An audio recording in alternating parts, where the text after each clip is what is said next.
Masa empok ketemu saya kayak orang bawa-bawa drum band.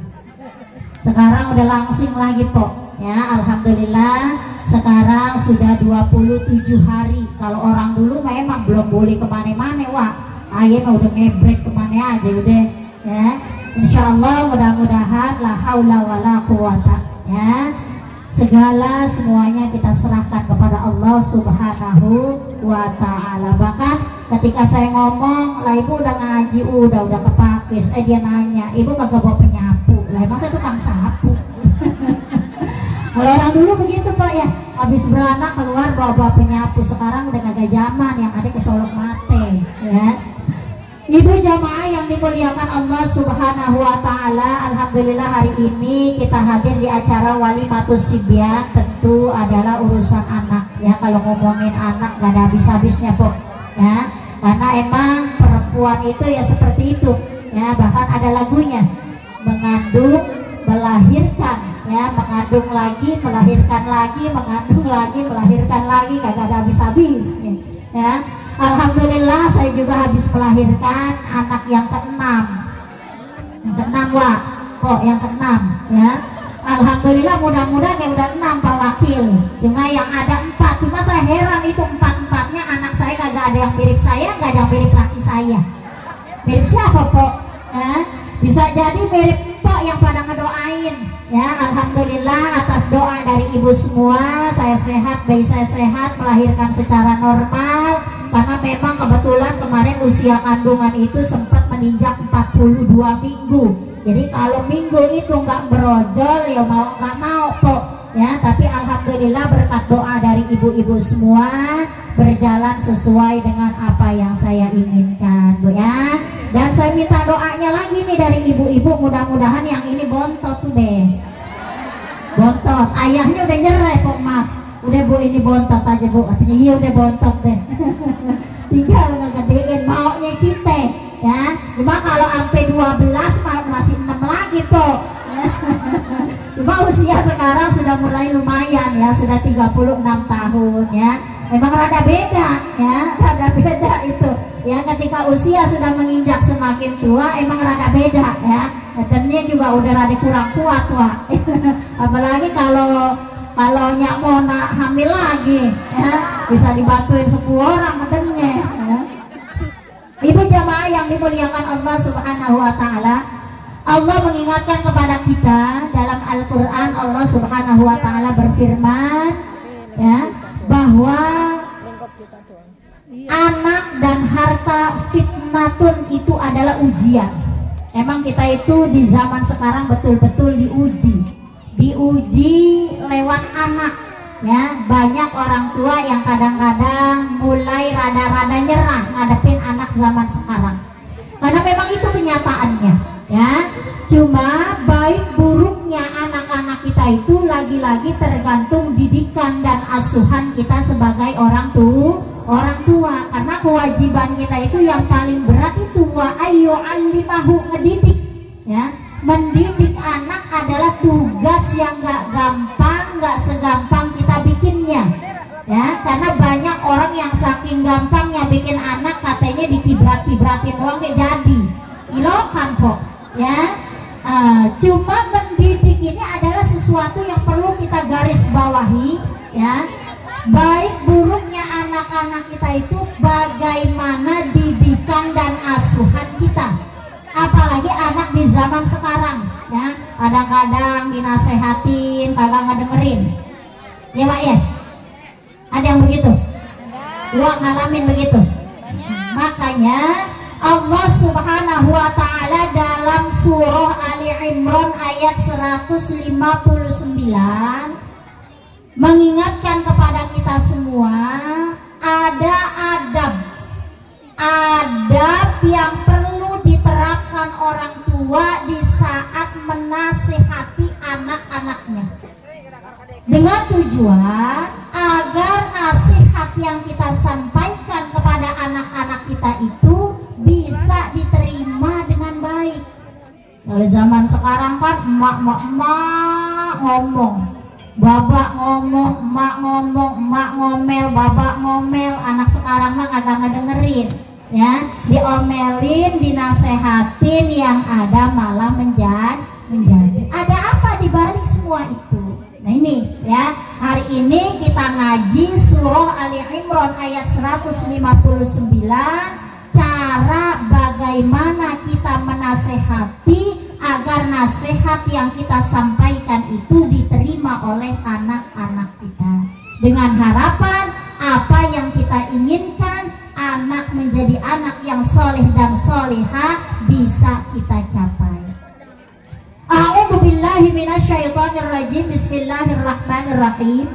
Fabima rahmatin minallahi lintalahum walau kunta faddan ghalidhal qalbi lanfaddu min hawlik fa'fu anhum wastaghfir lahum wa syawirhum fil amri fa idza azamta fatawakkal 'ala Allah innallaha yuhibbul mutawakkilin.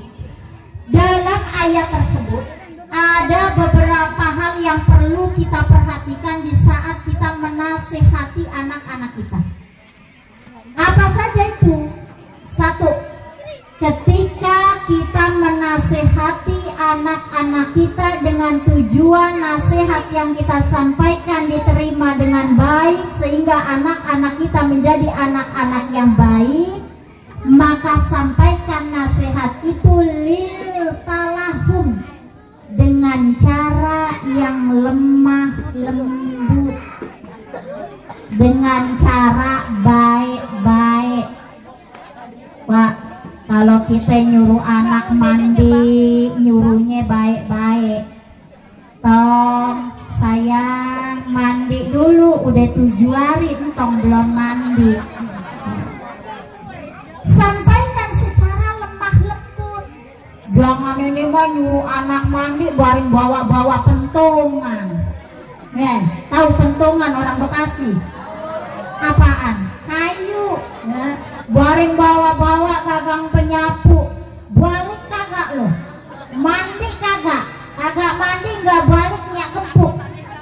Yang ada anak bukan nurut, takut, wah. Maka kata Allah ya, ketika nasihat itu disampaikan dengan baik lintalahum, hasilnya baik. Tapi kalau nasihat itu disampaikan secara kasar, walau kunta faddan ghalidhal qalbi lanfaddu min hawlik, kalau bahasanya kasar, marah-marah nyuruhnya ya, maka lanfaddu min hawlik, yang ada anak kita bakal kabur. Kalau nyuruh anak makan, nyuruhnya baik-baik, sayang botok makan dulu nak, sekali kita sayang dia kagak mau, enggak ah ya, ntar lagi sabarin neng, tong makan dulu, udah 3 hari belum makan tong ya. Ayo dengan cara yang baik ya, masih belum mau juga, masih entong neng sayang, sampai 10 kali lakukan dengan cara yang baik. Kagak ini mbah ya, asal sekali dia kagak mau, 2 kali dia kagak mau, 3 kali nyerah udah. Apa kata empok? Kedua amat dia mau makan syukur kagak udah. Kan begitu ya. Yang ada nasihat yang kita sampaikan nggak akan masuk. Asal anak mau sholat ya, kita nyuruh sholat, ayo tong sholat, sampaikan secara baik-baik. Jangan ini mau sholat kagak, kalau kagak sholat gue jewer. Yang ada anak nggak akan nurut. Maka lintalahum, sampaikan nasihat itu secara baik-baik. Apalagi kalau misalkan dia lagi main HP, kita suruh berhenti, suruh sholat dulu, ayo sayang sholat dulu, nintarnya bagi duit nih 100.000, berhenti dia ya, berhenti nggak? Berhenti. Besok nggak pakai disuruhnya, ayo udah sholat mana cepet tekor bandar dulu gitu. Tuh, sampaikan nasihat dengan baik. Kemudian yang kedua ya, apabila kita menasehati anak-anak kita, kalau nasihat itu ingin diterima dengan baik sehingga anak kita menjadi anak yang baik, maka yang kedua fa'fu anhum wastaghfir lahum. Kalau anak punya salah, kalau anak nyewotin, hati orang Bekasi nyewotin. Ya, kalau anak megelin, kalau anak kagak ngedengerin buru-buru, maka fa'fu anhum wastaghfir lahum. Maafkan anak-anak kita. Tapi kok jangan ini mah nyuruh sekali nggak didengerin hati gondok.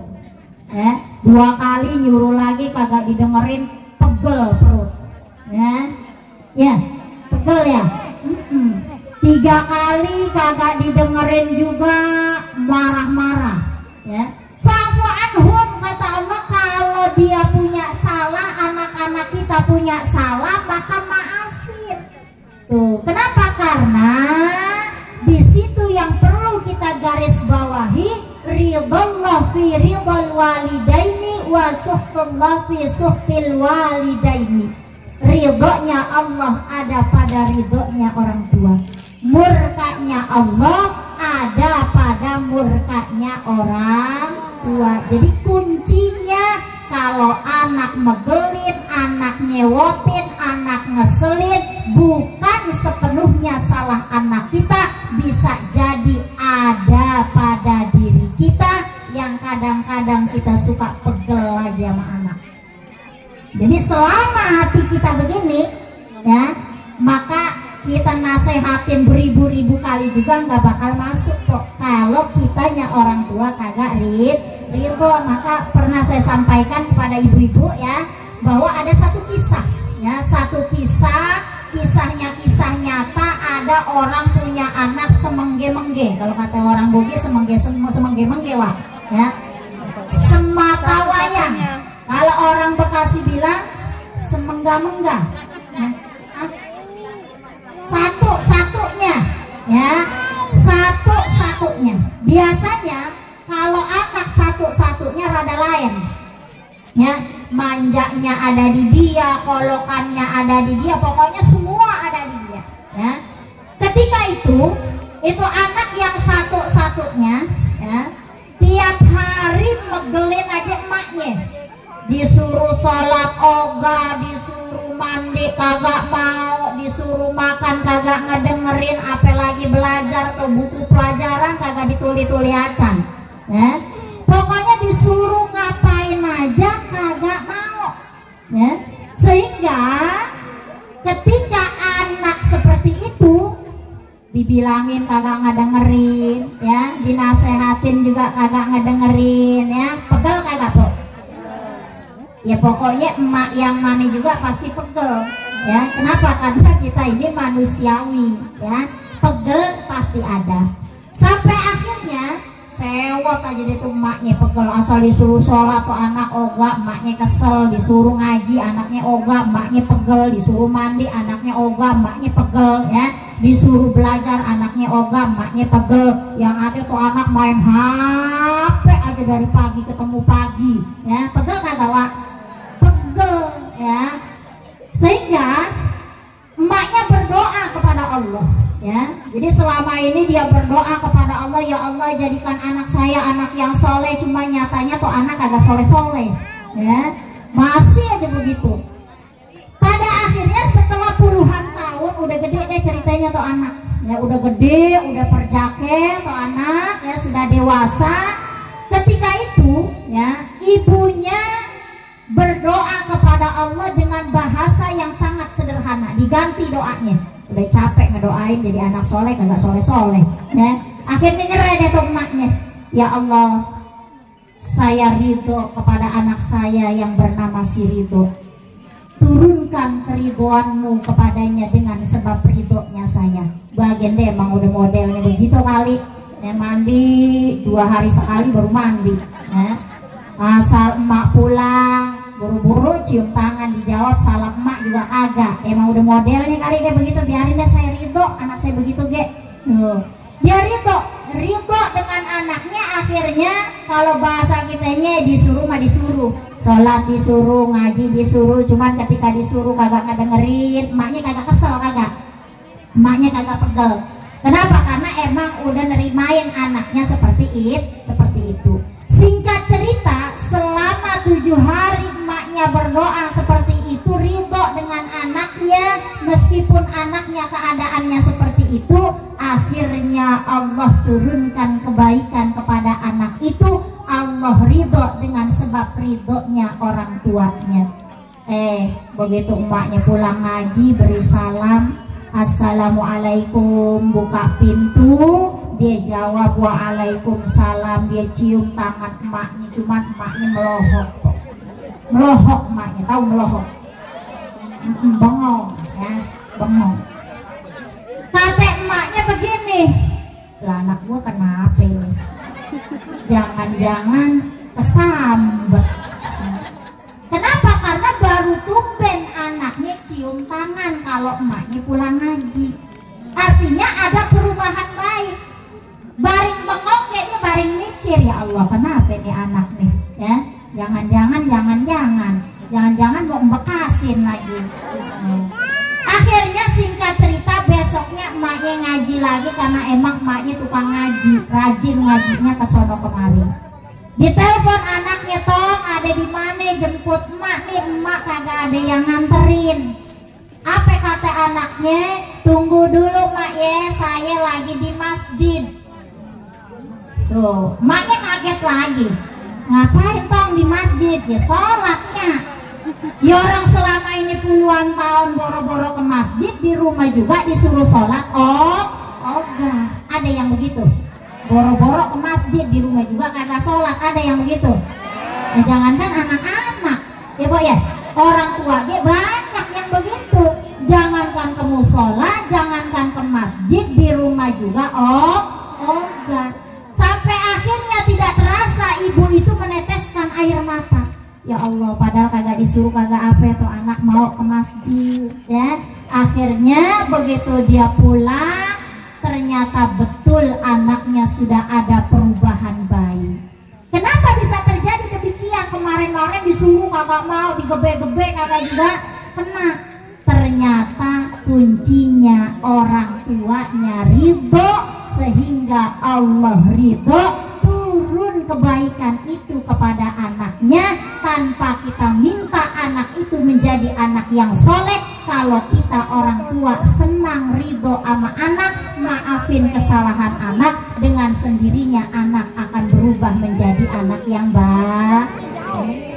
Makanya kok kalau diuji sama anak jangan pegel aja, ya. Ini yang belum kawin nguji, udah perjake minta rokoknya juga, pulsanya juga, ya. Mana emak kagak ngapa-ngapain. Ada lagi yang udah rumah tangga minta rokok, abe emak juga belum merokoknya. Anaknya mau sekolah datang ke emak, anak saya mau sekolah, bagi duit buat jajannya. Mundur minta duit buat anaknya sekolah, datang lagi surinya. Ya punya duit kagaknya, ayo mau setoran, ini belum ada duitnya. Ada anak yang ngerong-ngerong orang tua begitu. Pegel nggak kok?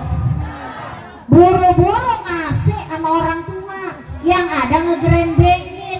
Bawa lebaran boro-boro beliin nyak baju, yang ada emasnya dijual buat beliin bininya anaknya baju. Ada yang begitu? Empok kalau punya anak begitu pegel apa senang? Pegel. Makanya tuh ketika empok pegel, anak ngeselin, sampai kapanpun anak kagak bakal punya pikiran. Makanya udah biarin, ridho aja ridho, ya, senang aja udah senang. Fa'fu anhum, maafin ya, emang anak kita. Kalau bukan ke orang tua dia kagak bakal berani. Cuma yang jadi masalah kenapa tuh anak kagak punya pikiran, kan begitu?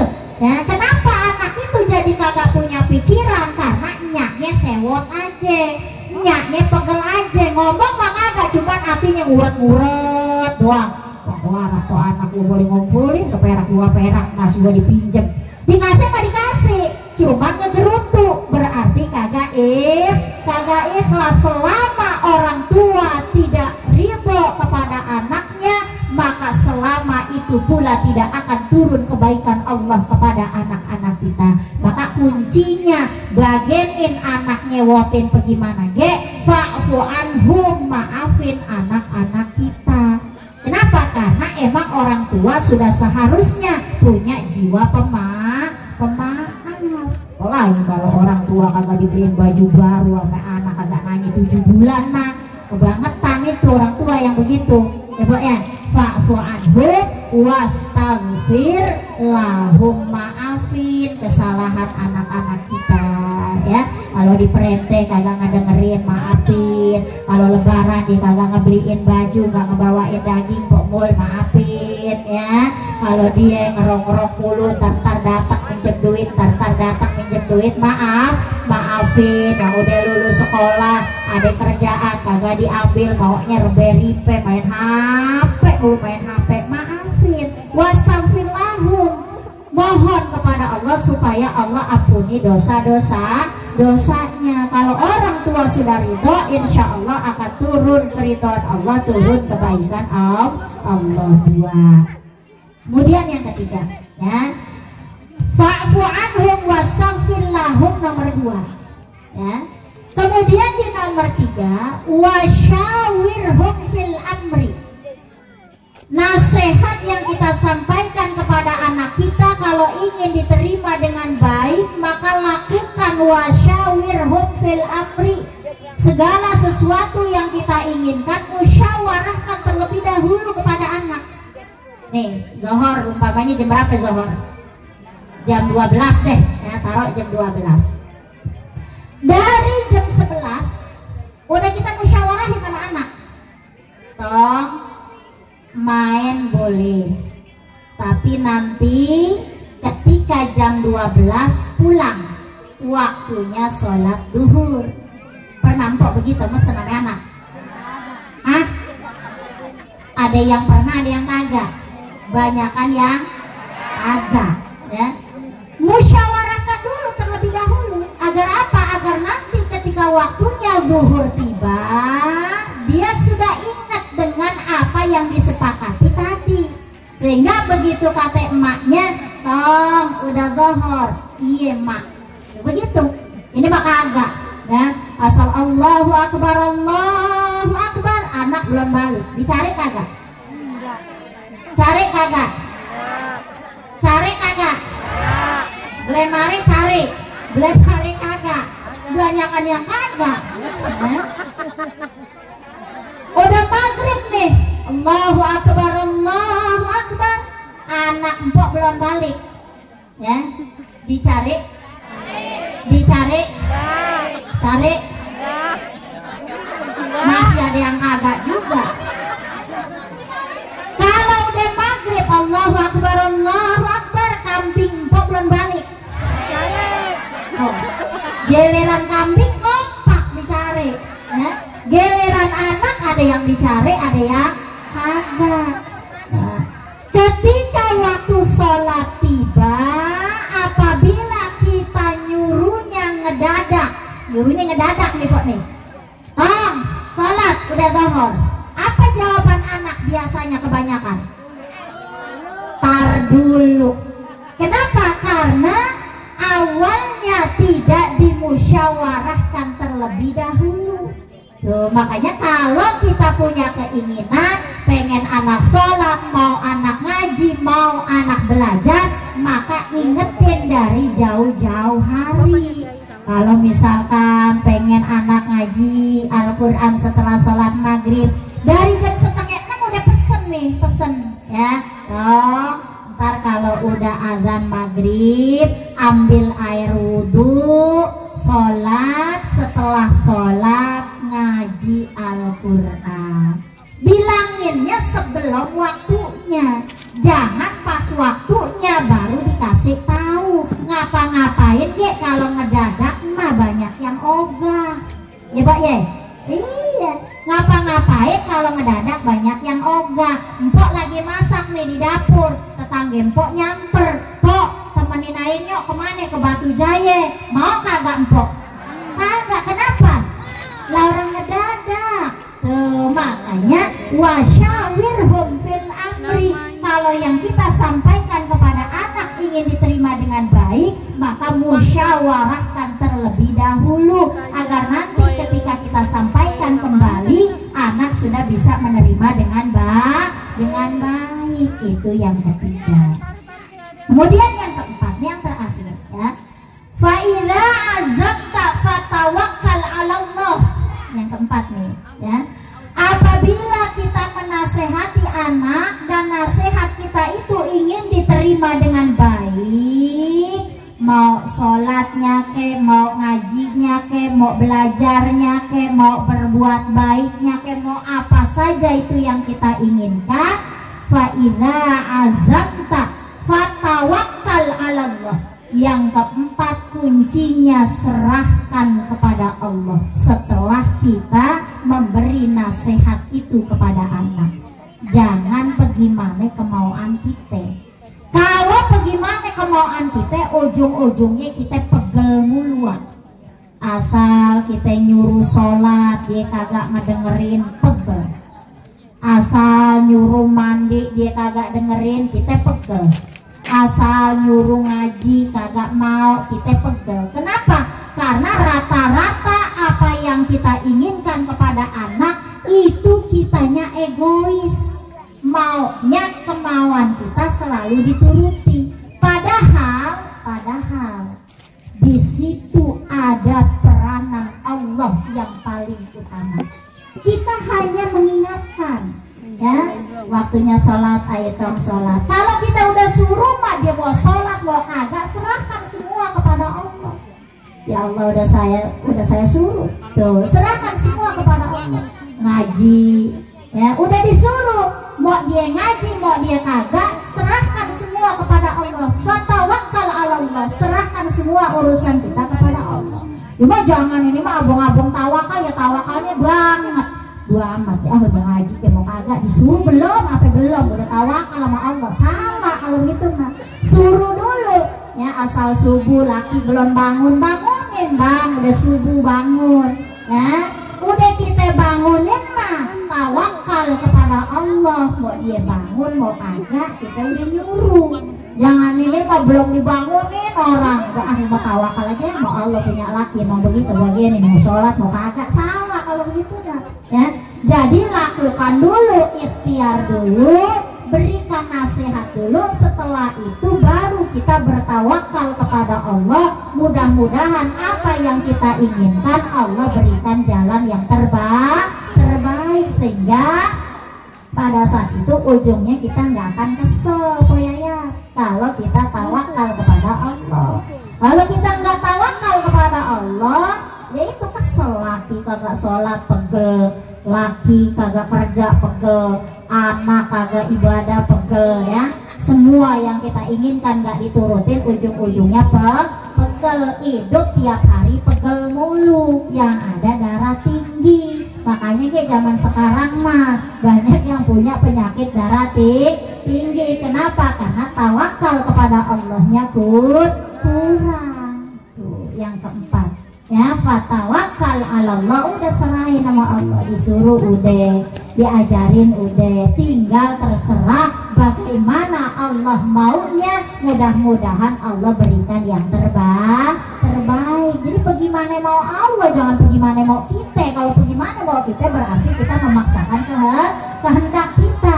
Tapi bagaimana Allah, nah itu baru nanti ketika itu mudah-mudahan ada kebaikan yang Allah turunkan dalam kehidupan kita. Kenapa? Innallaha yuhibbul mutawakkilin. Allah suka dengan orang-orang yang berserah diri. Artinya setelah berikhtiar, kemudian dia serahkan semua urusannya kepada Allah Subhanahu wa ta'ala. Ibu jamaah yang dimuliakan Allah Subhanahu wa ta'ala, dapat apaan? Berkat. Nah, hari ini kita ngaji satu ayat di surah Ali Imran ayat 159 tentang bagaimana menasehati anak agar nasihat yang kita sampaikan diterima dengan baik. Harapannya anak-anak kita menjadi anak yang baik. Satu, sampaikan nasihat itu lil talahum dengan cara yang baik-baik atau lemah lembut. Yang kedua, kalau anak agak buru-buru ngedengerin, anak punya salah, maka fa'fu anhum wastaghfir lahum, maafin kesalahannya. Artinya jangan kesel aja sama anak. Selama kita kesel aja sama anak, maka selama itu pula hati anak tidak akan terbuka, sehingga jauh dari keridhaan Allah, jauh dari kebaikan, ya. Kemudian yang ketiga, kalau kita menginginkan sesuatu, musyawarahkan dulu terlebih dahulu kepada anak-anak kita, ya. Jangan ngedadak. Kalau ngedadak biasanya banyak yang ogah, ya. Jadi dari jauh-jauh kita bilangin, kalau mau sholat dari jauh-jauh bilanginnya, ngaji dari jauh-jauh bilanginnya, supaya anak-anak kita punya persiapan, sehingga ketika disuruh dia langsung ngedengerin. Dan yang keempat, kalau kita suruh udah, kita nasehatin udah, kita ajak berbuat baik udah, maka fatawakkal 'alallah, serahkan semuanya kepada Allah. Mudah-mudahan apa yang kita inginkan diberikan kebaikan oleh Allah Subhanahu wa ta'ala.